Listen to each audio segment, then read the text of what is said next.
Voces de Venezuela presenta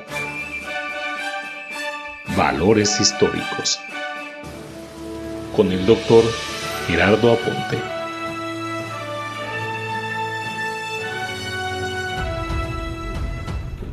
Buenas tardes.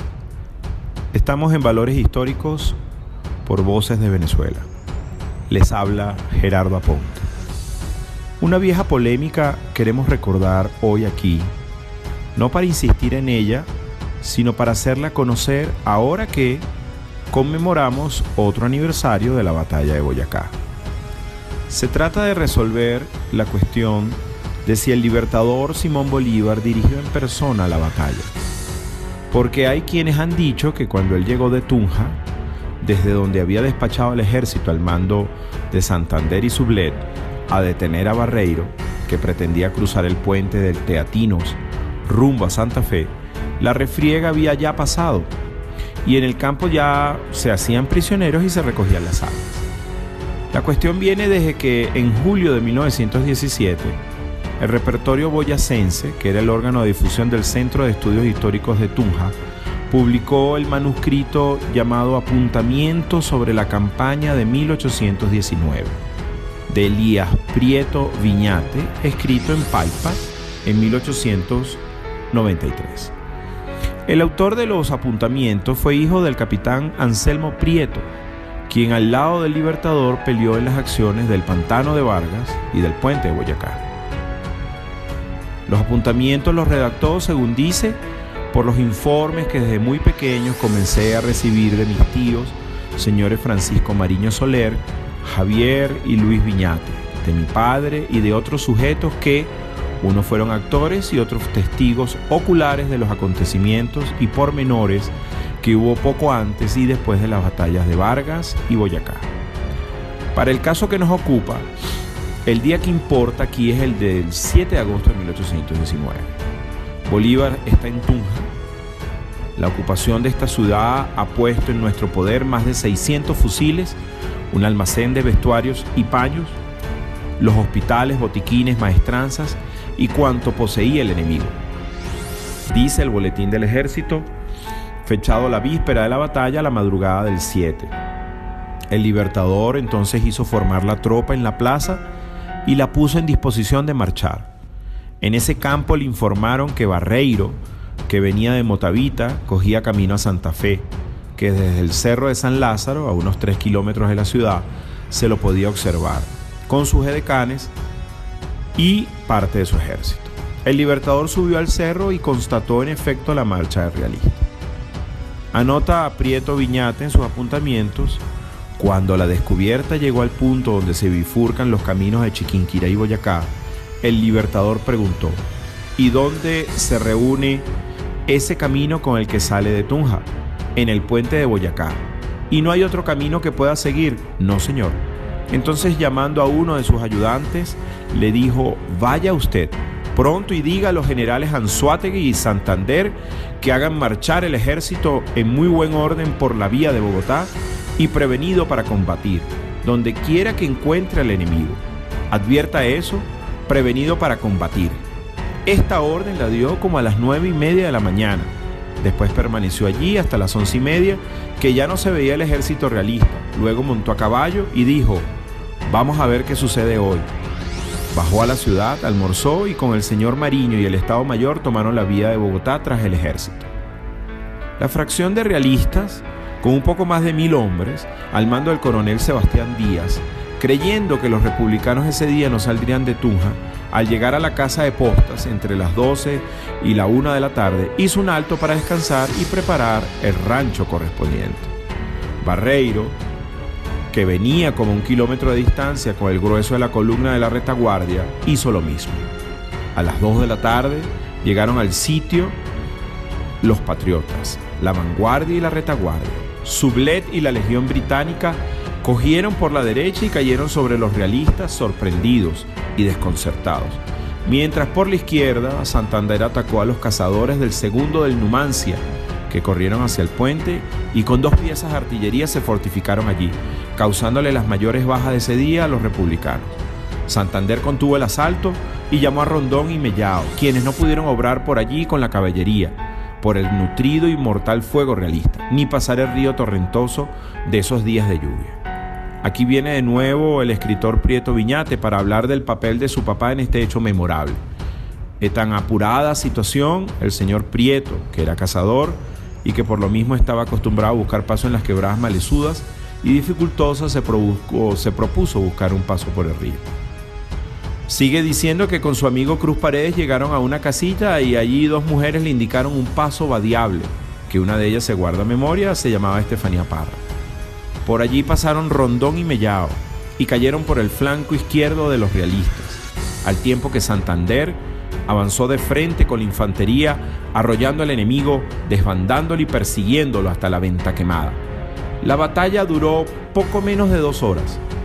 Prieto Viñate dice que los muertos realistas no pasaron de 60, contándose entre ellos 9 mujeres, de las más de 200 que tenía el ejército realista, a su servicio y que hacían sus oficios a la hora del almuerzo. Y el puntillazo clave del profesor Prieto, para los que está este asunto que hoy hablamos, dice: cuando el Libertador y los que le acompañaban llegaron al lugar del combate, que sería a las 4 de la tarde, ya estaba decidido, porque al llegar a la venta ya le presentó el soldado Pedro Martínez al general Barreiro, que allá habían hecho prisionero, diciéndole: mi general Bolívar, aquí está su traído, ¿y qué hacemos con él?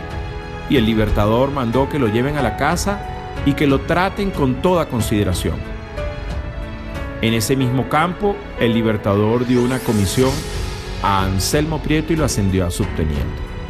En cuanto al polémico parte de batalla en donde no aparece mención alguna al Libertador, sigue diciendo Prieto Viñate: el parte dado por el jefe del Estado Mayor, general Carlos Sublet, y como no presenció la batalla porque estaba con el Libertador, tuvo necesariamente que escribirlo por los informes que le dieron, y por lo mismo no es extraño que atribuya todo el mérito del triunfo al general Anzoátegui, no haciendo mención a Santander, sino para decir que siguió persiguiendo a los derrotados.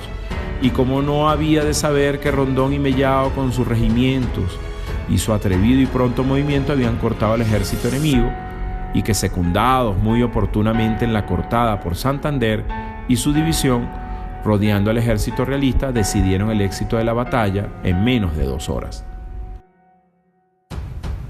Al final, no deja de ser extraño que ni José Manuel Restrepo en su Historia de la Revolución de Colombia, ni Daniel Florencio Oliari en sus memorias den cuenta de la presencia de Simón Bolívar en la batalla de Boyacá. Restrepo deja a Bolívar observando el 7 desde las alturas, los movimientos de Barreiro para cerciorarse de sus intenciones. Cuando vuelve a hablar del Libertador, lo muestra para el día 8 uniéndose en Choncotá a Santander para seguir rápidamente a Santa Fe. Por su parte, Oliari muy vagamente habla de Bolívar en Tunja el día 7, observando la marcha del enemigo a Santa Fe y nada más. Después de la acción, retoma el Libertador cuando en persona persiguió a los fugitivos hasta Venta Quemada, donde pasó aquella noche.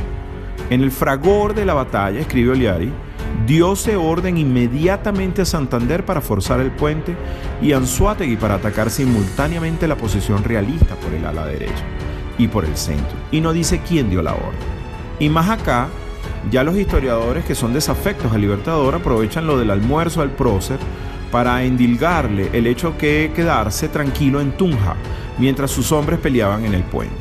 Y por supuesto que ahí está Rafael Sañudo, quien en sus estudios sobre la vida de Bolívar cita la duración de la batalla y la llegada tarde de Bolívar al campo de Boyacá. Según Prieto Viñate, a quien hemos citado hasta ahora, a quien no nombra y tiene por testigo presencial, páginas antes había dicho, también erróneamente, que cuando Bolívar entró a Tunja, entre los prisioneros que hizo estaba el gobernador Juan Loño, siendo que este ya había salido con el batallón tercero del Numancia a unirse con Barreiro. Ahora bien, ¿cuál es la versión contraria? Es necesario saber lo que dicen sobre lo del Libertador en la batalla de Boyacá testigos presenciales y actuantes.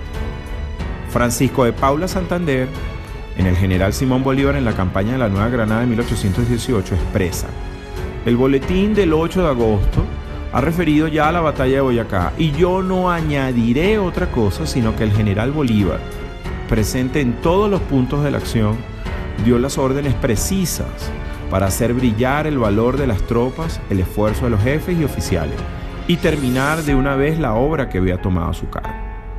Por su parte, el general de división Thomas Carlos Wright, en sus reminiscencias refiriéndose a la actuación del Libertador en la batalla de Boyacá, dice: todos los cuerpos combatieron y aquí con valentía sin par y con verdadera emulación, unos a otros. Bolívar acercábase a cada uno por separado para soltarle alguna frase alentadora. Decíales a los hijos del país que los ingleses se mofaban de ellos y al Albión que el rifle le estaba enseñando el camino y que las miradas de todos estaban fijas sobre ellos. El teniente coronel Antonio Bando dice en su autobiografía, en la parte de sus memorias referida a la batalla del 7 de agosto, el general Bolívar, con nuestra retaguardia, siguió el movimiento de Barreiro y formó un fuerte al otro lado del río. No queda sino decir que cerca de cumplirse los 188 años de la muerte del Libertador, aún su vida privada y pública, sus sueños, sus pasiones, su obra libertaria nos siguen fascinando. Y cuanto más ahondamos en él, más impenetrable se nos vuelve y más misteriosa, profunda e inalcanzable se torna su figura, su ser y su presencia necesaria en nuestra América. Y en tanto que a nosotros, tarde o temprano, piadosamente nos cubrirá el olvido, a él jamás lo dejarán en reposo todas aquellas cosas que acarrearon su fama de hombre singular y héroe universal. No lo dejarán morir para siempre, como a los demás mortales, y crecerá sin duda su gloria como crece la sombra cuando el sol declina. Así lo dijo el cura José Domingo Choquehuanca a recibirlo en Pucará, Perú, el 2 de agosto de 1825. Quiso Dios de salvajes formar un gran imperio y crear a Manco Cápac. Pecó su raza y lanzó a Pizarro. Después de 3 siglos de expiaciones, ha tenido piedad de la América y os ha creado a vos. Sois, pues, el hombre de un designio providencial. Nada de lo hecho hasta ahora se asemeja a lo que habéis hecho. Y para que alguno pueda imitaros, será preciso que haya un mundo por libertar. Habéis fundado 3 repúblicas, que en el inmenso desarrollo a que están llamadas, elevan vuestra estatua, a donde ninguna ha llegado. Con los siglos crecerá vuestra gloria como crece la sombra cuando el sol declina. Estos fueron Valores Históricos. Les habló Gerardo Aponte.